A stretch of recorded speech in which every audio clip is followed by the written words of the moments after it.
やれやれ。相変わらず熱心なこった。船長が残され島までは朝まで。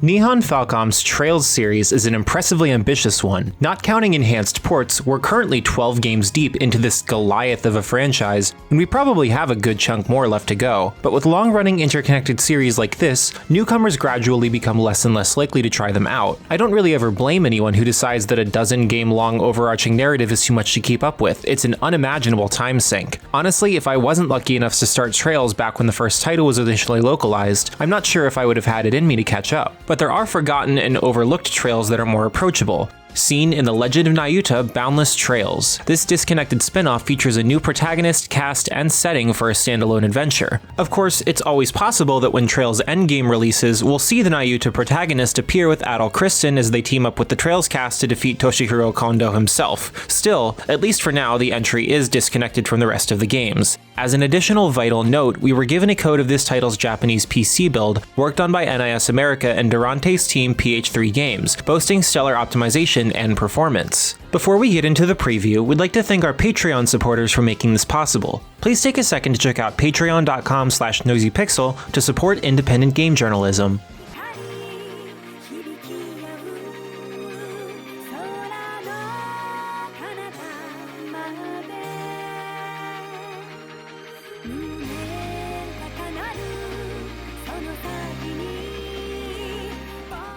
The Legend of Nayuta Boundless Trails stars the titular protagonist, Nayuta, a curious youth intrigued by the stars and the potential of the world's scope that he and others can't quite perceive. Contrary to the consensus that their planet is flat, Nayuta believes otherwise and is borderline obsessed with learning more. And, as if to fuel his boundless curiosity, ruins and stars occasionally fall onto the land, granting what some believe to be fragments of other worlds. After returning home from a trip with his best friend in tow, Nayuta and company witness this very same phenomenon occur on their island. At the top of this newly found ruin, two dangerous figures leave as quickly as they appear, leaving Noi, a fairy-like girl, behind. Then, following a string of events, she ends up asking Nayuta for his help in finding something crucial taken from her. The premise is certainly captivating enough, with noticeably lower stakes than what Trails usually deals with. Granted, tension will likely rise in later parts of the story. The atmosphere of Nayuta comes off as lighter and more casual than what fans may expect. This welcome change of pace not only helps differentiate this entry by making its approach readily distinct,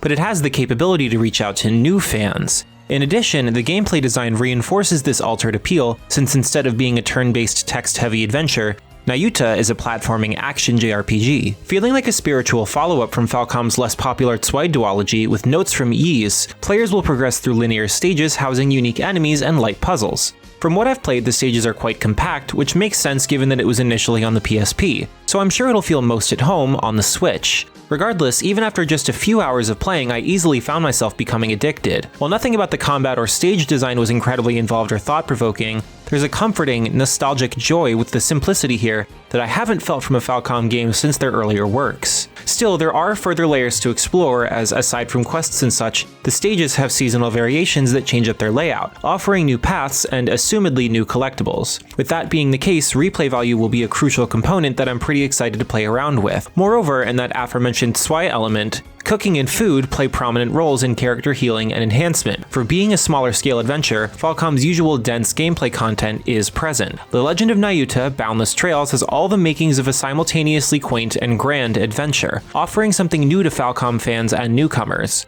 In all honesty, I want to see Falcom develop more games that aren't just the typical Ys and Trails fare, even akin to Tokyo Xanadu. While Nayuta is a revival instead of a wholly new project, us Western fans will finally be able to enjoy it. So here's hoping it proves successful enough for the developer to pursue greater variants. Thanks for watching. This video is brought to you by our supporters on Patreon. Noisy Pixel is run by a group of gamers providing independent gaming coverage through news, reviews, previews, and more. Check out our Patreon to help support our continued growth, and subscribe to keep up with all of our future content.